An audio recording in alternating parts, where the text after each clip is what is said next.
Yeah, I mean, for one, it was a long wait, right? I think the wait was probably longer than anyone expected, and then it was all about.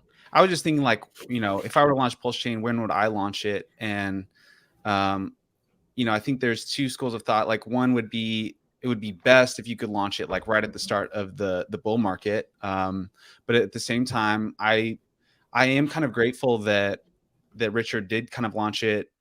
Hopefully this is the tail end. Like, no one knows when it's really going to end, but allowing the launch dip to happen during the bear market versus like holding us back during the bull market. So in a way, I am grateful for when Richard did launch PulseChain, because I think it allows us to get the sellers out now and kind of experience that, like, the hopelessness of the bear market with Pulse. And people that have been in multiple cycles know that, like, when people are like, is this ever going to come back? Like, the more people are like, I don't know if we're going to come back from this. That's when it's like, okay, we're probably pretty close.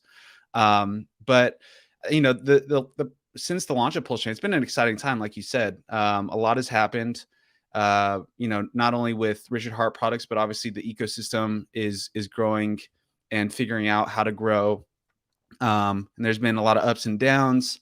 And then, again, like, there's kind of this underlying, like, when I'm looking at prices, which I don't often do, but when I do look at them, I think anyone trying to, like, find meaning outside of just the macro, that it's the macro bear market, and that's why prices are down. I think they're just kind of bored. I think a lot of people are bored and hoping for some excitement, and so everyone's trying to, like, pin a reason why prices are down. But, like, we all know why prices are down. It's the bear market, and so there's always going to be a level of speculation, and just, like, people like to speculate on Twitter, and some people make up some crazy stories. And obviously the whole legal case with Richard Heart has added another layer of drama to this whole saga. But it's been fun. I mean, I think the reason I'm chilling is that I'm like, I haven't sold anything this whole year, and I don't plan on selling it for a long time. And so, I think a lot of people might just be playing a different game. Like, there's people that are investing, and then there's people that are, like, trading and trying to find returns in the bear market, which is a hard thing to do. Like, props to the people that are able to do that and want to play that game. I'm just like I'm a long-term investor. So I've been pretty focused on just, like, helping PulseChain get off the ground. I built some tools around like stats and just allowing people to use RH products. And when you have the right time frame, you can pretty much get through anything, and as long as you have faith that it will come back, which I do. But yeah, I mean, it's been a crazy couple months. What have your thoughts been through this through these first couple months? Yeah, it's been, like I said, not boring at all. Yeah. It's been, we definitely saw the downside come a lot. But I'm with you on the prices too. Just, I always say this, like, I usually don't look at price, especially in the bear market. I'll say, I'll call it contextual on the bear market. I don't look at them unless I'm going to make a trade or make a sell, right? Like, why do I care what the price is if I'm not trying to get liquidity or trade it for something else? Right. But yeah, unfortunately, there's a lot of people who care a lot about the price every single day. Yeah. Fortunately, I've been able to tune that out a lot through either the mute button on Twitter, and also just the ability to be like, hey, zoom. I don't know. You ever get tired of saying zoom out? I don't know what it is. Like, is there a better way to say it than, like, this particular moment isn't what might not, be the key, the key thing in your life right now. Like, this particular moment, I mean, there's also this moment's the only thing that exists. If you, like, do meditation and stuff like that, there's a whole philosophical side. But aside from that, it's like the moment that you're looking at the price chart and it's not what you want it to be, that doesn't define it doesn't have to define your mood for the rest of the day or your mood about the macro economy. So I want to touch on the hopeless. So yeah, I mean, what I've seen has been just the crazy ups and downs. The news we got left, right, upside, backflips, as Air Antonio would say. But I want to touch on the homelessness. Yeah, not the homelessness issue, not today, but the hopelessness issue that you talked about, and how is there a way, because a lot of people are feeling they're feeling, hey, bear market, what did I do, right? Like, what did I do? My friend talked me into getting HEX or PulseChain, or I sacrificed, and I thought, everything would be amazing no matter what. And even me, I was like, hey, I think we'll have a mini bull run at some point after PulseChain launches. Mm-hmm. And I'm still hoping that's not just the 2.5x we got a PLS. I mean, I'm hoping at some point we were able to shake ourselves out, whether it's broader macros or otherwise. That'd be nice. I mean, no expectations again, but when people are feeling this kind of like, what do I do? It's almost like a what do I do and what did I do? And maybe they're trapped somewhere in between there. How do you turn that into, is there a way, I guess, to turn that into something productive when you're questioning your own judgment, I guess, at that point? Yeah.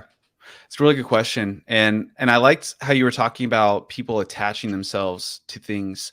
That's something I learned like in my early startup, like founder career, was I was attaching myself to my work. And when I would make like marketing material and it didn't hit or it didn't work, I would take that personally and be like, damn, like I'm a screw up. Like, and I think that same mentality applies to holding, because it's like, you've made a decision, and you have to,